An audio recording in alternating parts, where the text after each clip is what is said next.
Welcome to Design30. My name is Jason Bilyeu, and in this podcast, I provide design strategies and tools to improve creativity, innovation, and overall design confidence.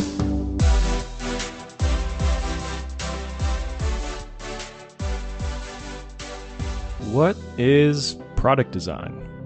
What does a product designer do? What does a product design process entail? What kind of skills or capabilities or perhaps technical skills do you need to be a good product designer? I don't know if these are questions that you have ever asked yourself, but they're definitely things that I've asked myself. And you see this term product design all over the internet now, especially if you are listening to this podcast. You're likely looking for this kind of information and this kind of content and trying to learn how to be a better designer and how to be a better product designer.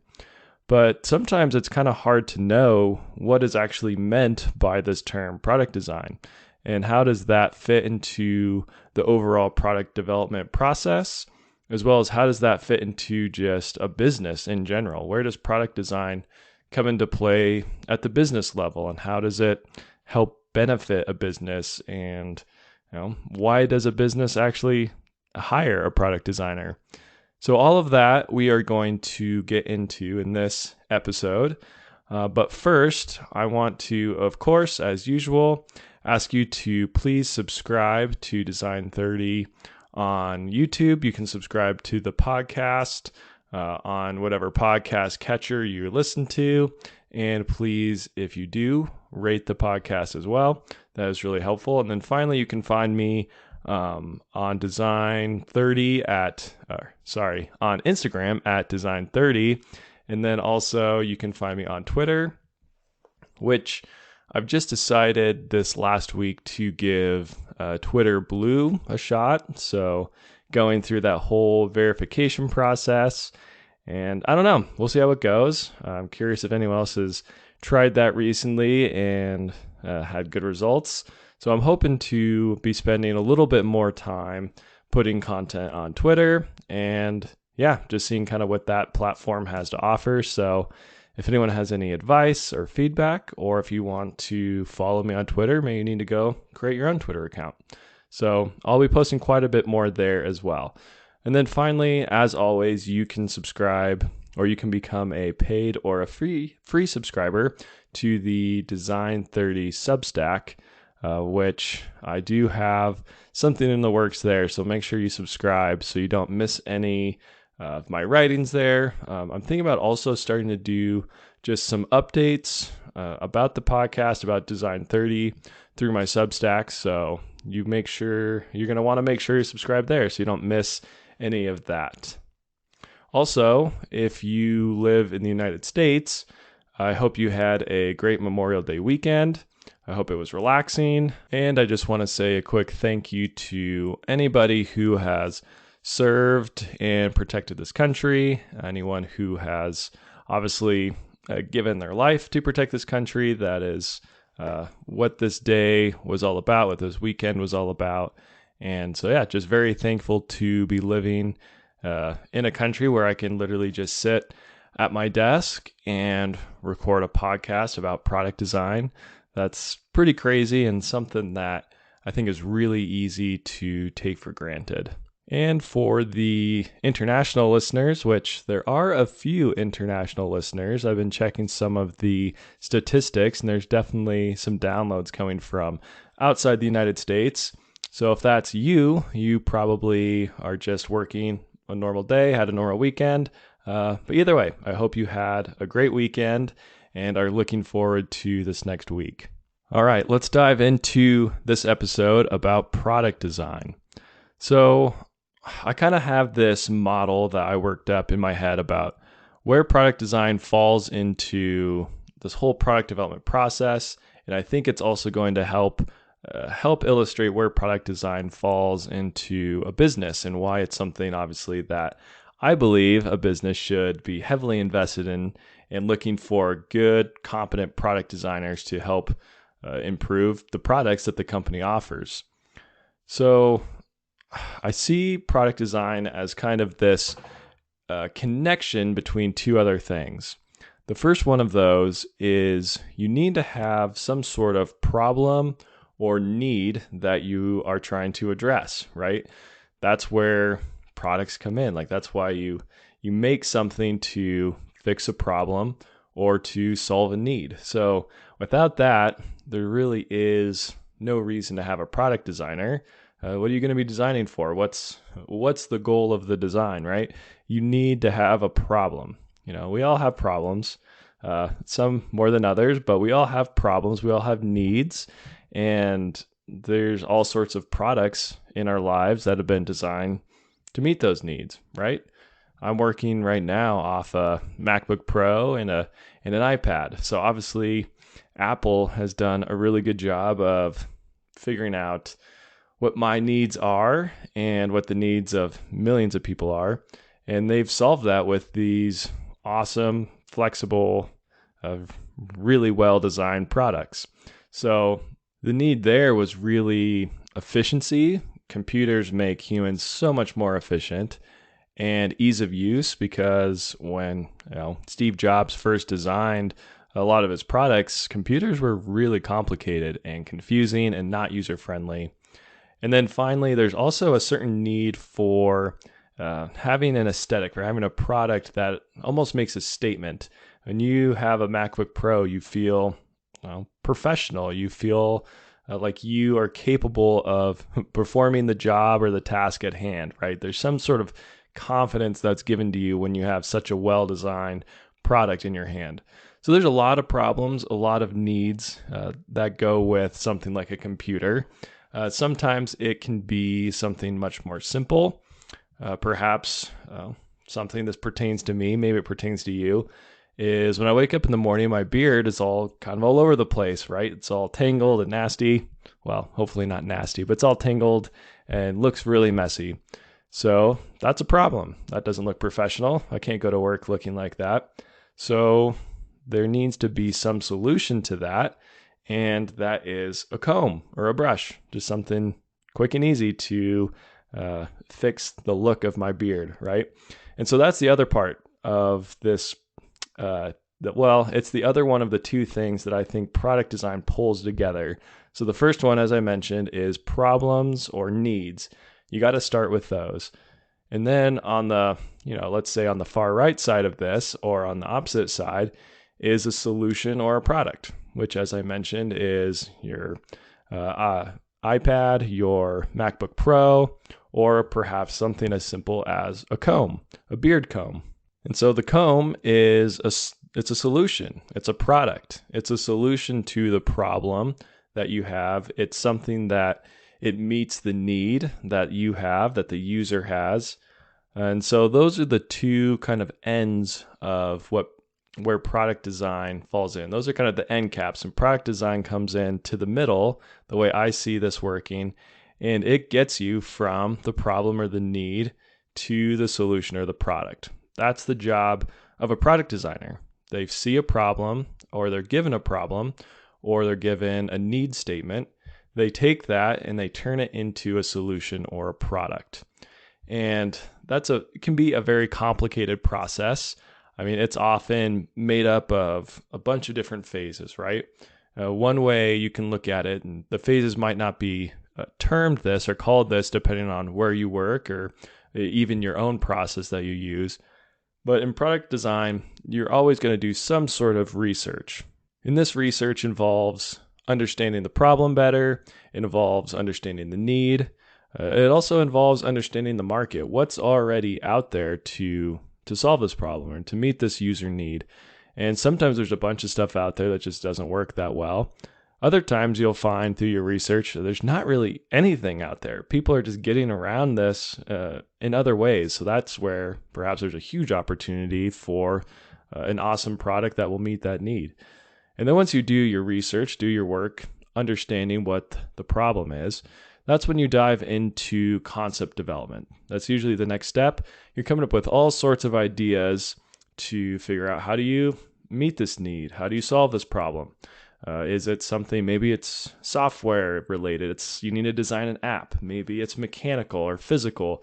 You need to design a beard comb that is long lasting, or that is doesn't scratch your face when you use it. So there's lots of ideas that come out during this concept development. That's the whole point of it. This is, as I've talked about previously on the podcast, and you've probably seen all over the place, is this double diamond idea, where concept development's where your ideas are really coming out. You're going for breadth, right? You're not trying to be critical and cut down the amount of ideas coming in. You want to expand them. You want to keep them, the number of ideas growing for a certain amount of time.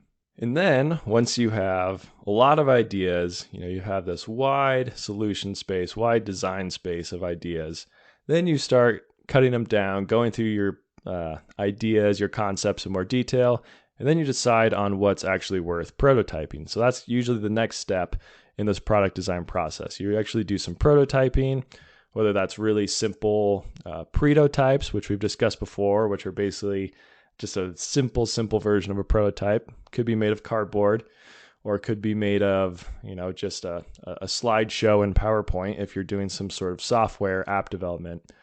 But yes, you go through prototyping, you start with your really simple ones, you work your way up to perhaps more complex prototypes. Then you go through a testing phase, right? That's why you actually built the prototypes, is so that you can test them. And then finally, the product design process ends when the product actually goes into production. And then obviously there's a lot of sustaining work, and you got to make sure it keeps working as it's shipped to customers and solving bugs, fixing issues. But really the product designer, your goal is to get your product to production. And so this whole conversation kind of begs the question of what makes a good product designer? What kind of people are good product designers? What skills do you need to be a good product designer? And so I see a few different traits kind of along this whole little diagram that I verbally sketched out, where you have your problem or need, and then on one end you have your solution or product, and in between those you have your product design, your product designer. They get you from your problem to your solution. And so there's a few different personality types that I kind of see along this path. And of course, this is very dependent on the person. It's not hard and fast rules. You can have people all along the spectrum, and it doesn't really matter what your personality type is. You can probably find a niche anywhere along this process. But this is the way I see it based on what I've read and what I've experienced. So think of it this way. On the left, as we discussed, is this problem or this need. So this is kind of this mental diagram that I'm trying to build in your minds, right? So again, just real quick, there's a problem or need. Think of that to the left. And then to the right, you have your solution or product, kind of your final design. And then in between that, that's your product design cycle. That's where you, as the product designer, come in and you figure out how to meet this need, solve this problem, and get to a solution or a product. So towards the left in this problem or need side, and kind of somewhat creeping over into the product design, this is where I would say you have your more traditionally creative people.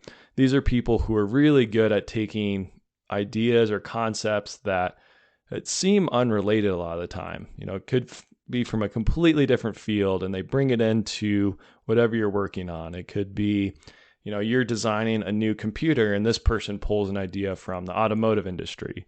Or you could be designing a beard comb, right? And this person pulls an idea from how forks are made. It's the type of person who's just has a pretty wide breadth of experience, and they know, those people who just know a lot of things, right? Or they're just interested in a lot of things, and they're good at pulling it together and figuring out how to implement one idea from over here into something over here to solve a problem they're working on. And I think a lot of these people end up being your entrepreneurs. They end up being, the CEO of a startup. Often these people are called the ideas guy. You have that person who they have all of these ideas, or they are fixated a lot of time on one problem, and they have all of these ideas of how to solve that problem. And this is also, we're used to using the word type A, but this could also be a type B person. There are people who are more okay with uncertainty, because there is so much uncertainty at this phase of the project, or at this phase in the design process, right? So it's where you're going from your problem or need, and that doesn't have that much uncertainty, right? Hopefully you have that pretty nailed down. But then how are you going to actually come up with a solution to that? And how are you going to design that? What features is your product going to have? There's so much uncertainty at this phase in the product design process or in the product development process that you need to be someone who is okay with uncertainty and can work through those different ideas and solutions. And as we talked about, do your research, do your concept development, work through some prototyping. So that's more towards the left of the problem or need, which is often you build a business around meeting that problem or filling that need. So you have a lot of your entrepreneur and CEO types on that end. And then this, even creeps into the product design or the product design process, the product design cycle a little bit, especially on that early end of the product design cycle where there is so much uncertainty. And then as you move more to the right, more towards the solution or product side of this, that's where you have people who are more traditionally organized or a little bit more process oriented. This could often be where you're more type A personality people. This is people who, love to create clarity. They love structure. They really strive for certainty. They want to have processes. And these are the people who are often working in operations and production. Their goals are efficiency. And so this takes the end of the product design cycle, and this is where you're honing in your prototypes. Maybe you've solved the problem and you're trying to turn that prototype into an actual product that you can develop, something that you can produce. You need to be able to build it in high quantities. You need to be able to ship it around the world and hit deadlines, hit timelines. Maybe you have a lead time on these products and you need to be able to ship it and meet those lead times so people are happy with your business, they're happy with your product. So these are, once you get to the solution product side, these are the people who are really good at logistics and they're organized. They like developing processes that are very efficient. So that's kind of how this diagram that I've been talking about breaks up into personality traits and skills. That's how I see it, at least. And so the product designer is often in between these two. You as a product designer, you're going from the uncertainty of, well, we have no idea how we're going to solve this problem, but there is a big problem. There's a market here. And you have to take that, come up with concepts, develop them, prototype them, do a lot of user testing, whatever other kind of testing, and come to a final solution or product. And you need to deliver that to your production team, to your operations team. It needs to be something that's manufacturable. It needs to be something that you have all this documentation on how to build it. And so a product designer really has to have a lot of the skills of both of these. You need to be able to live in the uncertainty and work through it and come up with ideas and solutions. And then you also need to be able to get pretty detailed, and you need to be able to deliver something that has a well-defined manufacturing process or a well-defined way to build the product. There's got to be a lot of certainty, a lot of clarity at that point. So a product designer really is a tough position, but you need to be able to go from a problem, a need where there isn't certainty, right? There's a lot of uncertainty. There's a lot of ideas, and you need to have a lot of discernment of how to pick the right idea and how do you prototype it well and how do you test it right? And then how can you turn that into a legitimate product that can actually be produced, that can actually be shipped to customers? And so there's a few key skills that I think are something that you should look for in product designers if you're looking for that. If you're trying to build yourself into a world-class product designer, these are skills you need to work on. And they're kind of, as you'll see, there's a lot of uncertainty with these skills as well. They're not very specific technical skills, which of course those are involved.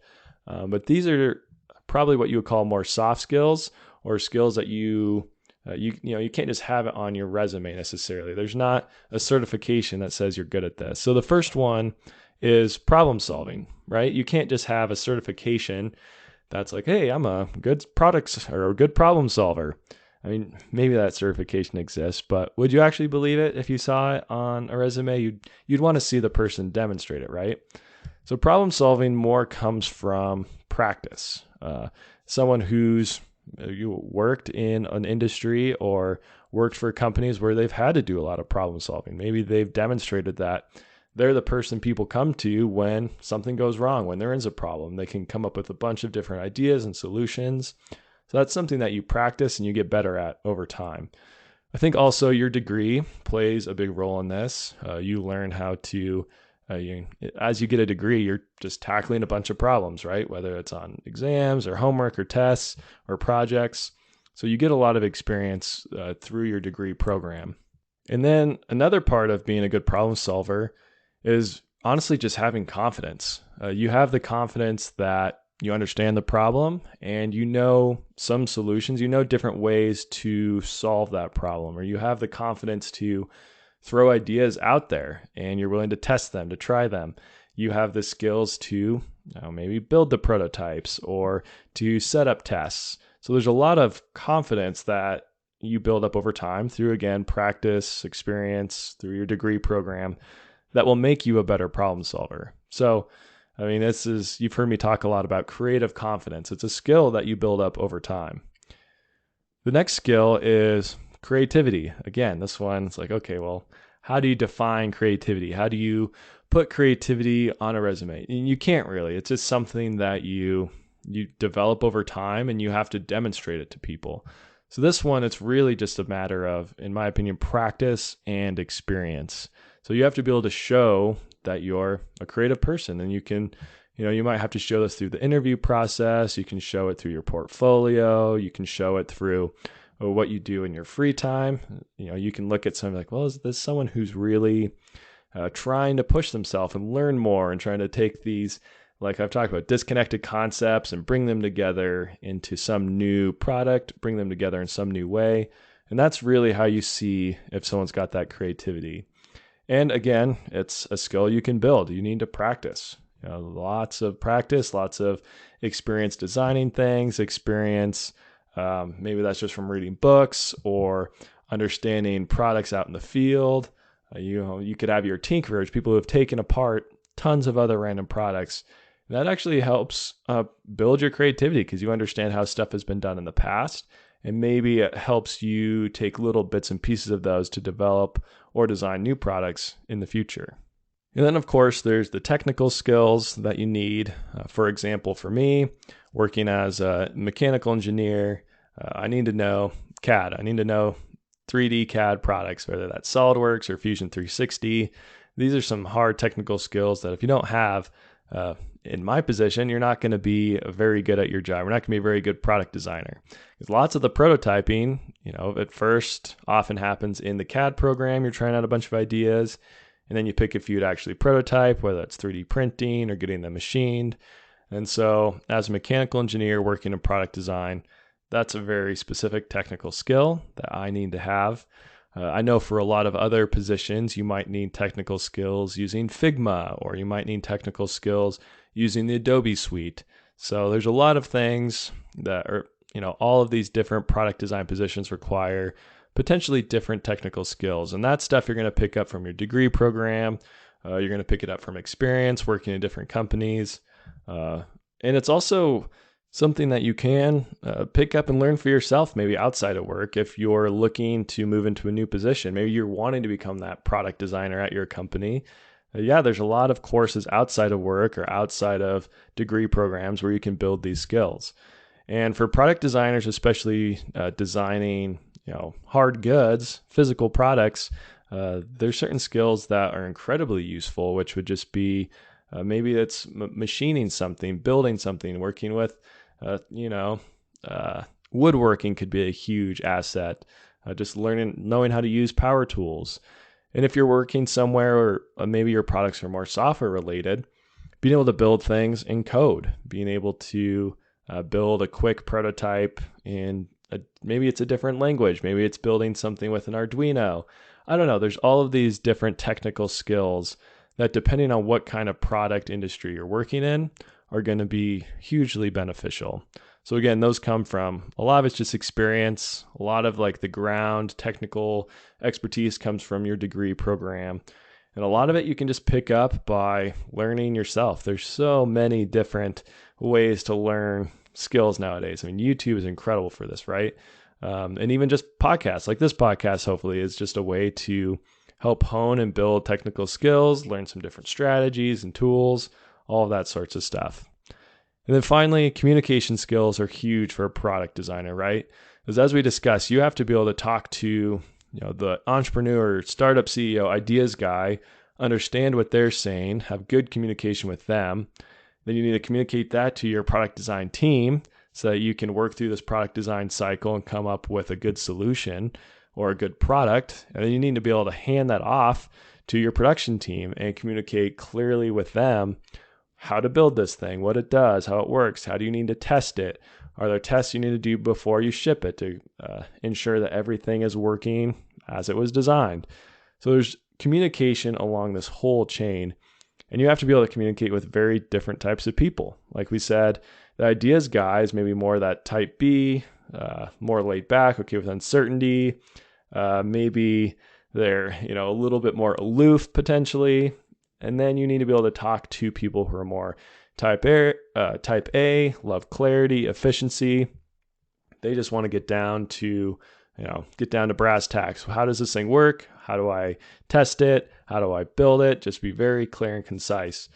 And so as the middle person in a lot of ways, as the product designer, you're communicating with both those types of people, and you need to learn and figure out how to do that.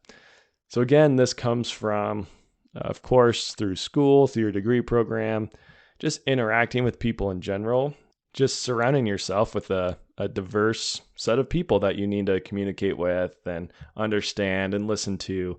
And then finally, you need to be able to write. So much of this communication happens via writing. That could be emails, that could be writing documentation. So it's really important to work on your writing skills. And ways that I like to do that is through blogging. Well, I use Substack, right? So I do a lot of writing there, which is essentially a blog.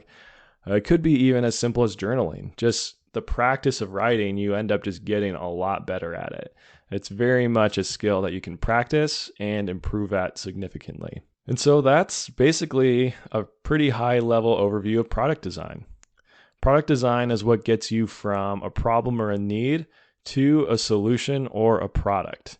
And so as a product designer, you're the one working with the people who have identified the problem or need. And then you're also the one passing off this product to the people who produce the product, your operations team, whoever is actually going to build and ship this product. So that is your job, is to bridge the gap between those two things. So I hope this has been helpful. I hope it's given you a little bit better understanding of what product design is, what a product designer is, what they do, what the process is, what a brief overview of the product design cycle, as well as a lot of the skills that you need to develop in yourself and what you need to look for if you're looking for a product designer. So that's all I have for this week. Thank you so much for listening. As I mentioned at the beginning of the podcast, you can find me on Instagram or Twitter. You can also subscribe on YouTube. You can become a free or a paid subscriber on Substack. If you'd like to support the podcast, of course, you can become a paid subscriber on Substack, or honestly, just share the podcast. That's one of the best ways to support me. I would really appreciate that. And as I mentioned earlier, I'm going to attempt to spend a lot more time creating content for Twitter as I'm testing out this whole Twitter Blue thing. So if you want to look for me there, again, just look for Learn Design30 and you should be able to find me. And that's where I'm going to leave it. So as always, remember, design more, despair less. Thanks for listening.